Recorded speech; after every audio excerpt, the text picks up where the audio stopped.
Renato, você já votou no. Antes do programa começar, você já votou.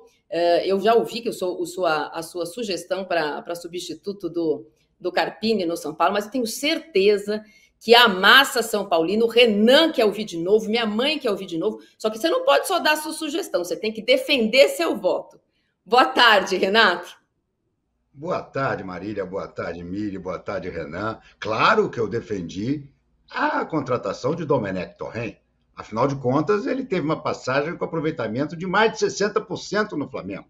Aí ele não ganhou nada, ele levou umas goleadas. Gente, isso acontece aos melhores treinadores do mundo. Acho que Domenech Torrent trará para o São Paulo o genuíno futebol posicional de Pepe Guardiola. Pelo menos na essência é isso que ele pensa. Como ele disse no Flamengo, quando começou a surgir uma série de queixas, porque ele estava fazendo o Flamengo jogar diferente do Flamengo do Jorge Jesus. É bom sempre lembrar, ele foi o cara que pegou o Flamengo do Jorge Jesus. Ele pegou a joia lapidada e começou a mudar tudo e disse que mudaria porque, afinal de contas, há 18 anos ele treinava daquela maneira. Olha, então ele tem agora a oportunidade de ouro de vir trabalhar no São Paulo e provar se esses 18 anos realmente são corretos ou ele passou 18 anos ao lado do Pepe Guardiola e não aprendeu bulhufas. Eu estou muito curioso para ver isso. É claro que contém ironia, é claro que eu acho que seria uma péssima escolha para o São Paulo, mas que eu ia me divertir muito de ver Domenech Torrent de volta aqui em Terra Brasilis, eu estaria vendo. Agora, eu quero dar dois pitacos sobre o que você falou. Eu acho que o que o Ramon Dias falou é tão absurdo, mas tão absurdo, que não deveria se encerrar num pedido de desculpas.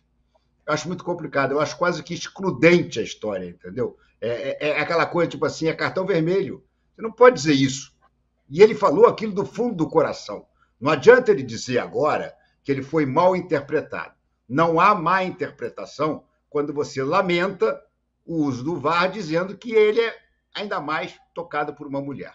Então, meu caro Ramon Dias, você vai dar sorte se não levar um cartão vermelho direto, mas acho que você já sai meio ferido de morte dessa história, ainda mais porque o teu Vasco não está jogando bulhufas. Então você deu uma canelada dessa, acho que não terás vida longa, não. Assim como eu falei que o Carpini não chegava à quinta rodada, e não chegou nem à terceira, eu acho que Ramon Dias também não terá vida longa, não estará no retorno do Vasco. Acho que cai até antes. Vamos ver. E para terminar, claro, não posso deixar de registrar aqui na minha abertura o meu momento de solidariedade à minha querida Miri Lacombe. Afinal de contas, perder do Rogério Ceni não é mole, não, Miri. E o Fernando Diniz conseguiu. Valeu. Pois é, a gente até falou um pouco disso ontem, podemos retomar mais tarde, mas eu queria passar a bola para o Renan, que estava agora há pouco na live do São Paulo, agora todo dia aqui no UOL, às 5 da tarde, tem uma live do seu clube, hoje, por acaso, assim, esse alinhamento cósmico é o dia da live do São Paulo, e o Renan estava lá para falar dessa saída do Carpini, que todo mundo já sabia que aconteceria, até a gente já falou aqui, acho que faz um mês que nós estamos falando sobre isso, e sobre o que vem por aí. Queria que você votasse na nossa enquete de viva voz, Renan, e justificasse seu voto se seu voto for outro. Eu sei que os nossos votos talvez não amoleçam o coração do Júlio Casares, mas quem que pode chegar, colocar a prancheta embaixo do braço e ir para Goiânia no domingo e vai dar certo? Primeiramente, boa noite. Boa noite, Mili. Boa noite, Renato. Boa noite, Marília. Vamos lá, eu estava participando. É verdade, a live, essa live do São Paulo, ela já está marcada, já tem uns 5 dias já. Não foi marcada hoje, não, é verdade. E foi pura coincidência, isso é verdade. Bom, o meu voto seria em outro. Seria em outro, não seria em nenhuma das 3 opções colocadas. O meu voto seria no Zubeldia. E vou explicar o porquê. O São Paulo precisa de um treinador que resolva o problema mais rápido do que um simples trabalho a longo prazo, como seria um treinador português, sei lá. O Zubeldia é um cara que ele está acostumado principalmente com futebol sul-americano. E o São Paulo tem um problema sul-americano. Quinta-feira que vem tem um problema lá em Guayaquil que o Zubeldia conhece muito bem. Até porque ele era treinador da LDU até pouco tempo atrás.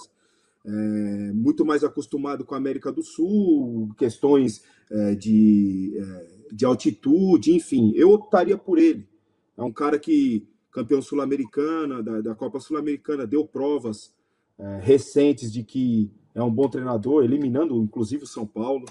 Então eu acho que seria a melhor opção para já.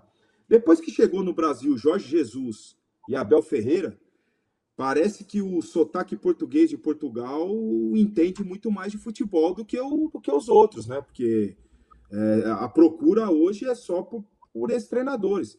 Sem esquecer que se esses treinadores, os treinadores que hoje estão livres, estão desempregados, os europeus, de primeiro escalão, eles vão esperar pelo fim da temporada europeia, que está aí, daqui um mês é o fim da temporada europeia, para ser contratado por times europeus.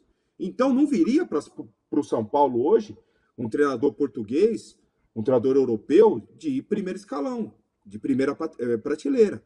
Então tudo isso, e são outros vários fatores que tem que ser, quando o São Paulo faz aquela entrevista lá para saber para ver se esse treinador pode ser ou não treinador de São Paulo, ele tem que fazer uma pergunta muito importante que ajudou a derrubar o Carpini.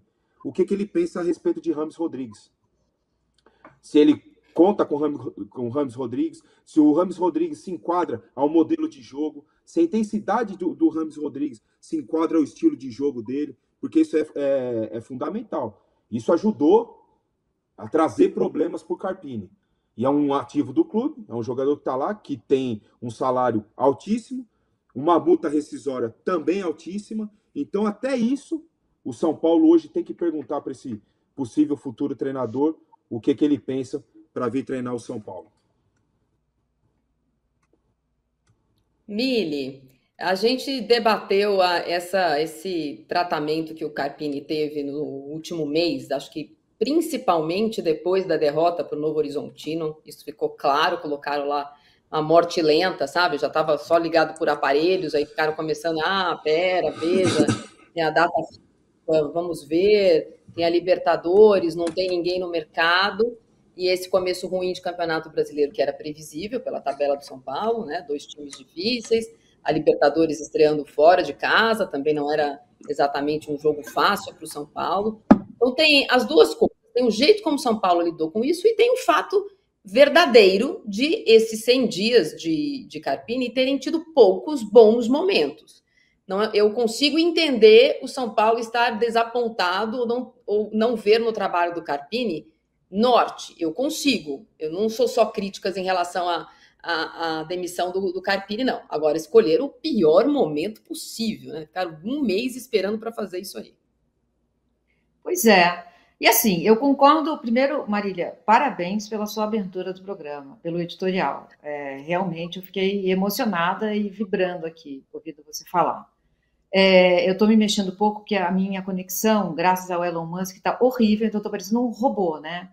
E eu vou dizer que eu não vou cair na provocação do Renato, eu meditei antes de entrar na live, eu não vou falar do Fluminense, tá? E eu queria dizer que eu concordo com tudo o que o Renan falou a respeito do São Paulo. Isso dito, Marília, eu acho que tem duas coisas que a gente precisa analisar nessa demissão do Carpini. Antes dele ser contratado, dizíamos aqui nesse programa que talvez ele fosse pequeno hoje para o tamanho do São Paulo. Talvez ele não segurasse a onda. Como ele estreou arrebatadoramente, a coisa foi indo, né? E aí eu acho que a diretoria demorou para agir e também demorou para se implicar no erro. Porque aí a gente entra no lado humano. Quem escolheu o Carpini? Não fomos nós aqui. Não foi Deus. Foi essa diretoria aí, que depois parou de falar com o cara. E isso para dizer o mínimo, muito deselegante. Muito deselegante. Porque a gente viu a coletiva de ontem do Carpini. Ele sabia tanto quanto a gente a respeito do que aconteceria. E tá errado. Tá errado. É um homem que tá ali. É uma pessoa. É um sujeito. Tem passado, tem sonhos, tem desejos. Precisa tratar como um ser humano. Gente, é o básico, assim, fazer com os outros o que a gente gostaria que fizessem com a gente. Chama para uma conversa. Tá tudo certo. Não deu certo. Acontece, né? Então, eu acho que foi tudo muito, muito deselegante. Agora, eu diria também o seguinte para o próximo treinador. Não basta, a gente quer que seja estrangeiro e que tenha bagagem, né? É o que a diretoria está dizendo. Eu acho tão pequeno pensar assim. Precisa saber o que é o São Paulo. Não, também o Rames, o Renan tem toda a razão. Mas o que é o São Paulo? Foi o que o Abel Ferreira fez antes de chegar no Palmeiras. Ele decorou o hino do Palmeiras. Ele entendeu de dentro para fora o que é o Palmeiras. São Paulo tem personalidade, tem identidade, tem predicados, tem atributos. É muito maior do que um clube de futebol. Gente, se fosse só um time de futebol, a gente não gastaria tanto tempo das nossas vidas pensando nisso, amando uma camisa, apaixonadamente. Então, é muito mais do que isso. Quem vier precisa entender o que é o São Paulo. E como esse São Paulo quer jogar, como ele existe em campo. Não se fala sobre isso. Eu dei uma travada, mas acho que minha voz não. Não se fala sobre isso. Como esse São Paulo quer existir em campo. Não basta só chegar aqui falando o português com sotaque. Precisa de muito mais do que isso. Muito mais. São Paulo precisa ter alguém que entenda o que é o São Paulo. E aí sim começa um trabalho. Não fazem mais isso, né? E eu acho que parte do sucesso do Abel no Palmeiras é, sim, esse match com a identidade do que é ser palmeirense. Quem teve isso, Renato, mas teve vida curta, foi o Crespo. Primeira escolha dessa diretoria, também num processo seletivo, depois que saiu o Diniz, o São Paulo perde aquele campeonato de 2020 daquele jeito, com 7 pontos na frente, papapá. A nova diretoria traz o Muricy de novo para dentro do Morumbi. É o Muricy que lidera essas conversas. E o Crespo, um argentino que tinha acabado de ser campeão também, como o Zubeldia agora, da Copa Sul-Americana, chega muito identificado com a história do São Paulo. Claro, ele já era um cara conhecido pela história dele como jogador, pouco como técnico, mas muito como jogador.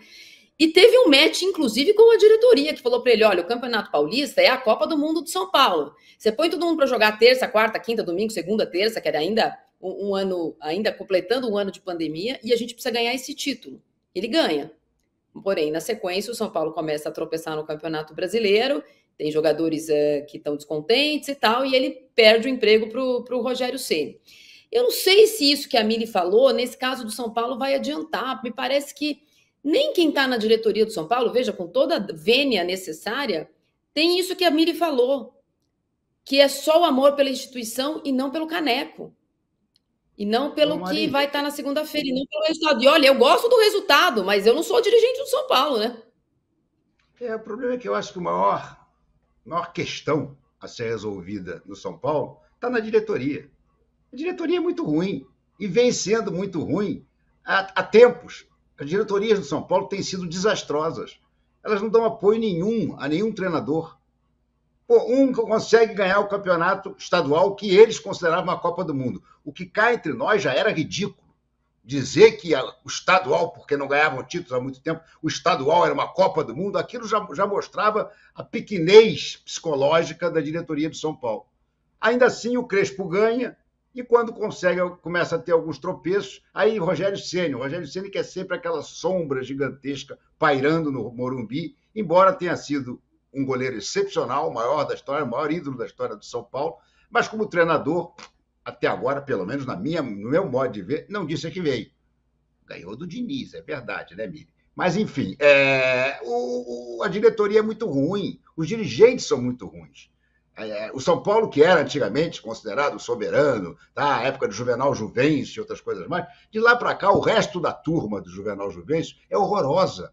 É horrorosa. Veio o Leco foi um desastre.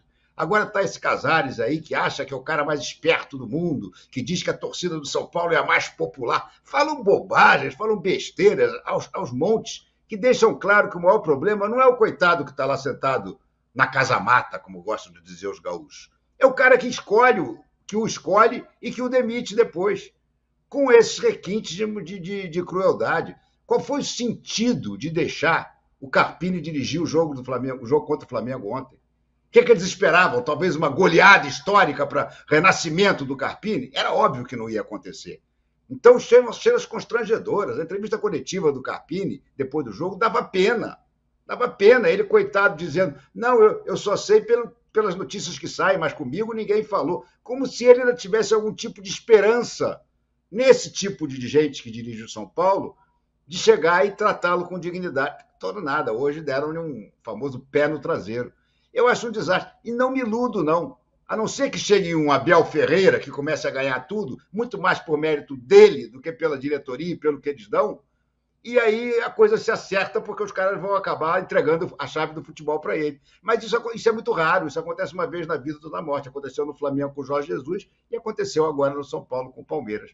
A maioria dos treinadores vai precisar de um apoio. O São Paulo, que era referência, que tinha lá aquele centro de recuperação, jogadores vinham da Europa para se tratar no São Paulo, hoje em dia o departamento médico do São Paulo eles chamam de Triângulo das Bermudas. O jogador entra lá e não sai mais. Fica semanas, meses lá em tratamento. A lista de contundidos do São Paulo é gigantesca. O São Paulo, hoje em dia, me desculpe, Renan, mas o seu clube hoje em dia é um caos. É um caos do porteiro até o ponto esquerda. E aí é muito difícil. Seja quem for o treinador, a perspectiva que eu vejo é muito ruim. Não consigo achar que o São Paulo vai resolver os seus problemas. São Paulo não tem um elenco ruim, longe disso. São Paulo tem muitos bons jogadores. É verdade que a maioria está no departamento médico agora, mas isso aí é uma outra questão dentro do São Paulo. E o Casares e sua turma são os brincalhões. São os brincalhões. E o Muricy, para mim, é a grande decepção dessa história. Porque eu achei que o Muricy, com toda a sua história e currículo de treinador excepcional, tricampeão no São Paulo, campeão brasileiro no Fluminense, campeão no Inter, enfim, um técnico indiscutível no seu tempo, eu achei que o Muricy ia conseguir botar a casa em ordem. Mas não está conseguindo botar a casa em ordem coisa nenhuma. No primeiro momento se acertou com o Carpini, depois reclamou que o Carpini não procurava mais ele, praticamente impôs a escalação dos James Rodrigues nessa reta final do Carpini, deu no que deu. Olha, eu vejo o futuro do São Paulo, eu vejo com muito pessimismo mesmo. Abre o olho, porque senão vai brigar para não cair esse ano. Não me espantarei se o São Paulo brigar para não cair esse ano. Renan, eu vou colocar os posts aqui, e o pôster, porque para se despedir do Carpini, depois de toda essa, né, esse final quase que litigioso, o Júlio Casares postou o pôster, né, dos jogadores que foram campeões da Supercopa. Então tá lá, o pôster do campeão da Supercopa 2024 está na parede. Obrigado, Carpini. Então tem lá os jogadores que participaram do jogo lá em Belo Horizonte. Não sei se tem o James Rodrigues, ele tá lá na foto, devia ter procurado, porque ele não foi, né? Ele não quis ir na viagem de Belo Horizonte. Talvez nesse pôster deixa claro porque também o Carpini está saindo. E a gente tem o post também do Carpini se despedindo do São Paulo. Vamos colocar aí, ele colocou no Instagram. Muito obrigado, São Paulo, Futebol Clube, chegou o fim ao meu ciclo, tivemos grandes momentos e outros não tão felizes, mas o que fica é o sentimento de que lutamos e deixamos um legado positivo para o São Paulo. Pois é, que legado, Renan? Como joga esse time? Quem são os titulares? E o que o Milton Cruz vai fazer se não chegar ninguém até domingo? Para que esse legado que o Carpini deixou ou teria deixado tenha uma recuperação no Campeonato Brasileiro e também na Libertadores, onde o São Paulo tem uma vitória e uma derrota nesse momento. Eu tenho a impressão, vou repetir o que eu falei, acho erradíssimo o que fizeram com o Carpini, mas legado, eu não sei, joga com 3 zagueiros, joga em linha de 4. Acho que o legado dele é Alisson e Pablo, que é manutenção do que fez o Dorival. Aí eu não sei se o 10 é o Luciano, ou é o Rames, ou é o Lucas. Se joga com ponta, se joga sem ponta, qual é o legado? Bom, Marília, na minha opinião, o legado é zero. Pelo contrário, está deixando muita preocupação, inclusive essa que o Renato acabou de falar. O São Paulo é o único time no Campeonato Brasileiro até agora, nesse curto recorte, nesse curto espaço, que perdeu os 2 jogos. O Cuiabá não vai jogar na rodada, mas é o único time que perdeu os 2 jogos. E tem que se recuperar o mais rápido possível. Ele não deixa legado de nada porque ele estava jogando com 3 zagueiros sem ser a convicção dele. O Carpini, na sua curta história como treinador, nunca jogou com 3 zagueiros. Então era coisa que estava vindo ali de fora. Entendeu? Deixa só muita preocupação. E você citou, já que você citou os 2 volantes, que um deles, quem criou foi o Dorival ano passado, que deu muita estabilidade para o time, pareceu que eles jogavam juntos há muito tempo, e que esse ano os 2 estão muito mal. Caíram muito de rendimento e ele não mudou. Ele não deu oportunidade para outros. jogadores que estavam pedindo passagem. Bobadilha é um exemplo deles, que eu teria dado muito mais oportunidade, entendeu? Então, para você ver como o dinamismo do futebol é incrível, é incrível. Em 100 dias, o cara foi do céu, literalmente, porque ele conseguiu quebrar um tabu que, na minha opinião, é muito relevante. Esse tabu machucava não só os torcedores, como também os jogadores que não faziam parte de toda essa história do estádio do Corinthians, que iam lá e não conseguiam jogar. Inacreditável como São Paulo ia lá no estádio do Corinthians e não conseguia jogar. Ele conseguiu quebrar esse tabu. 3 dias depois, ele é campeão em cima de outro rival. E logo depois, ele já não vale mais nada. É inacreditável como futebol, como no futebol acontecem essas coisas. E outra coisa que o Renato falou e que eu também compactuo é a questão do Muricy. Eu duvido, pelo pouco que eu conheço dele, que essa decisão de ser um treinador estrangeiro esteja passando por ele. Eu acho que depois da escolha que ele teve muita influência, a escolha do Carpini, para ter sido uma escolha fracassada, quem sabe não fosse o momento do Carpini assumir o São Paulo. Quem sabe daqui a alguns anos a gente esteja aqui falando, olha que baita treinador é o Carpini, mas ali ainda não era o momento. E eu fui um dos que apoiei a contratação, mas a gente viu que segurar o refrão, né, como que a gente costuma falar entre os boleiros aí, né? Segurar o refrão no São Paulo não é tão simples quanto parecia ser quando contrataram o Carpini. Então, a saída dele deixa muitas dúvidas de formação. E agora o que o Milton vai fazer? E acredito que o Milton sim vai pedir conselhos ao Muricy de como fazer esse próximo jogo de domingo.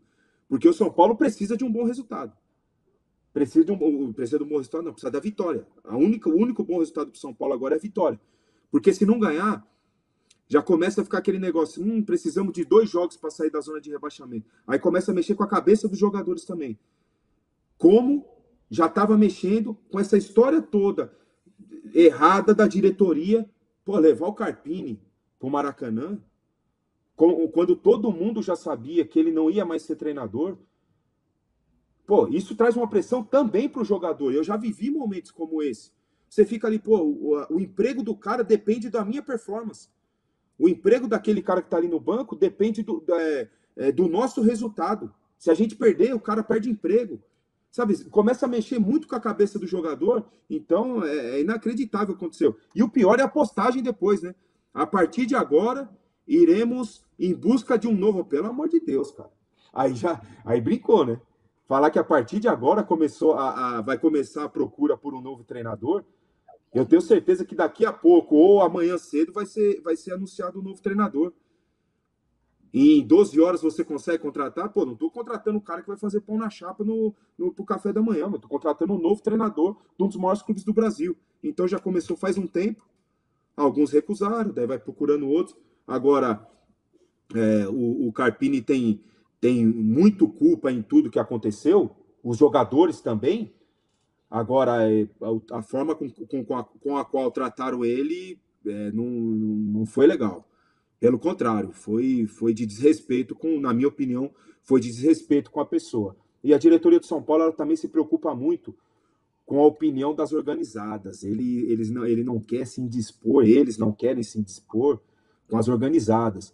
Então, enquanto as organizadas estavam tranquilo, não estavam pegando muito no pé do Carpini, aí a hora que eles meteram a cara e falaram quebramos com o Carpini, aí foi porque eles não querem se dispor com as organizadas também. O público geral vai lá, vaia, tal, xinga, burro, tal, mas não traz muito. As organizadas podem trazer muito mais problemas para eles. Então eles não querem se dispor com as organizadas. Isso faz muita diferença também ali no São Paulo. Ô, Renato, o último time grande, não com esses problemas do São Paulo, mas com problema de desorganização, com problema do elenco, quem vai jogar, quem não vai jogar. No São Paulo não tem mordida na virilha, nem soco no queixo, no vestiário, mas é um vestiário bagunçado desde o ano passado. Quem resolveu esse problema no Flamengo não foi o Paulo Souza, não foi o Vitor Pereira, não foi o Sampaoli, técnicos estrangeiros com nomões. Foi o Tite. Por que na nossa enquete, ainda que esteja bem classificado, o Felipão aparece quase que empatado, né? As opiniões estão divididas aqui. No momento ele tem mais votos, 31%, nem sei se mais de São Paulinos ou de antes. Por que não tem nenhum nome brasileiro que tem esse perfil? Porque eu entendo que o Zubeldia viva no imaginário popular e também do São Paulino, assim como o Miguel Ramírez outro dia era esse cara que vinha salvar o problema de todos, inclusive do Palmeiras, que tentou ele antes do Abel Ferreira. O Inter trouxe, todo mundo queria ele. Agora é o Zubeldia, esse cara do futebol equatoriano que chama essa atenção. O que aconteceu que nenhum, não é novo, não é velho, nenhum técnico brasileiro pode ser cogitado? Porque eu acho que os técnicos brasileiros, em sua grande maioria, estão abaixo dos estrangeiros. Essa que é a verdade. Português, tem que ter sotaque português. Os técnicos portugueses estão acima dos nossos, gente. Claro que lá também tem técnico ruim. Mas, de uma maneira geral, os técnicos portugueses que trabalham aqui são melhores do que os nossos técnicos brasileiros. Nós tivemos uma safra de técnico brasileiro muito ganhador, da qual o Filipão faz parte, da qual fazia parte o Parreira, da qual faz parte o Mano também, embora um pouco mais novo. Mas, enfim, esses técnicos pararam no tempo e no espaço. E a nova guarda que surgiu, e surgiram muitos treinadores da nova guarda, nenhum deles conseguiu se firmar até agora. O Jair Ventura, que está lá agora no Atlético Goianiense, apareceu no Botafogo, parecia que ia ser uma estrela, andou tendo chances aí nos grandes clubes. Não se formou em nenhum deles. O Carpini é outro que parece ter muito potencial, mas na sua primeira tentativa num clube grande fracassa também. Rogério Ceni é a mesma coisa. O Rogério vai ser um grandíssimo treinador. Acredita quem quiser. Dos técnicos brasileiros, hoje em dia, eu ainda sou obrigado a reconhecer, o Diniz é um dos melhores. E o Dorival, que é também um representante da velha guarda, consegue se manter, porque tal qual o Tite, ele chega, ele apazigua o ambiente, o vestiário, mas não tem mais muitos casos como esse. Os mais velhos estão se aposentando, Vanderlei Luxemburgo foi aposentado pelo próprio mercado, e era o maior ganhador de todos eles. Filipão também, de uma certa maneira, está já a um passo de uma aposentadoria, que ele já anunciou e depois voltou atrás. E você não tem... O normal seria que nós tivéssemos agora uma nova geração de treinadores. Thiago Nunes tivesse dado certo, o Roger tivesse dado certo, o Barbieri tivesse dado certo, mas nenhum deles se firmou. Estão todos quase trabalhando em mercados alternativos. Arábia, Japão, China. O Roger agora está até no Juventude, que fez um bonito contra o Corinthians, né? Diga-se de passagem. Vamos falar desse jogo, né, Marília? Não vai esconder esse jogo, não, por favor. Vamos falar. Não, falei na chamada que vamos falar do Cássio, inclusive. Nosso grande Cássio, que é meu ídolo, eu devo o título de 2020 ao Cássio, não ao Rogério Ceni, teve uma jornada muito infeliz. Mas então acho que o problema é esse. E aí você vê aqui, estrangeiros, que estão ainda... Vários deram errado, concordo. Mas vamos lá. Perdão. Abel. Não há nem comparação do Abel com o resto da turma. Jesus, que fez um trabalho excepcional. Vojvoda, que continua muito bem. Os técnicos que estão em destaque no futebol brasileiro são estrangeiros. O Cuca, que eu já estava começando a achar que estava voltando por cima, levou uma cipuada do Renato Gaúcho, que é outro que é considerado também por muita gente com ironia, mas que é um dos melhores treinadores brasileiros de atividade. O Renato Gaúcho também tem 60 e tantos anos, como o Tite tem 62. Nós não tivemos renovação. E eu acredito que isso acontece muito por causa do maldito curso da CBF. Que eu insisto, ninguém sabe quem são os professores, ninguém sabe quem dá aula lá, e os nossos treinadores se formam nesse maldito curso. Então, é a coisa mais bizarra do mundo. Você vê esse treinador do Nova Iguaçu, o Carlos Vitor, ele agora vai fazer o curso. Eu já estou achando que a carreira dele já vai empacar, porque ele estava indo tão bem com as ideias dele. Agora vamos botar ele no raio do curso lá, porque se não for no raio do curso, ele não pode trabalhar em clube da Série A. Já vai vir ele com 300 mil ideias, aquele palavreado todo bizarro, entendeu? Acho que o nosso problema maior é o curso da CBF. Talvez se a gente importasse os portugueses, quem sabe a gente voltaria a formar técnicos aqui. Eu acho que, infelizmente, essa é a grande questão do futebol brasileiro hoje em dia.